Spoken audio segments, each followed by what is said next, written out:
नमस्ते मित्रांनो, लक्ष्मीच्या पावलांनी या होणाऱ्या मालिकेच्या पुढील भागामध्ये आपल्याला असं पाहायला मिळणार आहे की इकडे अद्वैतकडून कला जे काही कागद असतात ते ओढून घेते। त्यावेळेस अद्वैत म्हणतो, तू माझ्याकडून सगळे कागद का ओढून घेतले?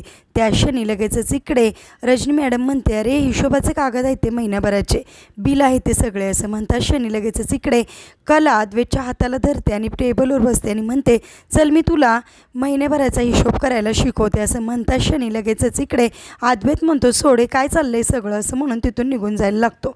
त्या क्षणी रजनी म्हणते, सगळं काय गंमत चालली आहे तुमची?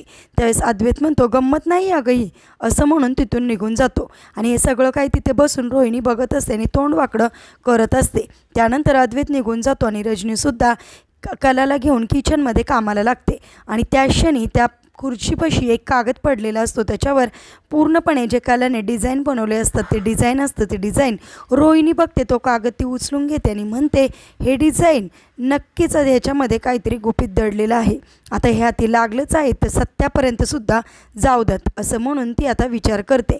आता कशा प्रकारे रोहिणी कलाचं भांडं अद्वैतसमोर फोडणार आणि अद्वैत काय निर्णय घेणार हे पाहणेसुद्धा इंटरेस्टिंग आहे। असेच मालिकेच्या पुढील अपडेटसाठी चॅनलला नक्की सबस्क्राईब करा। थँक्यू।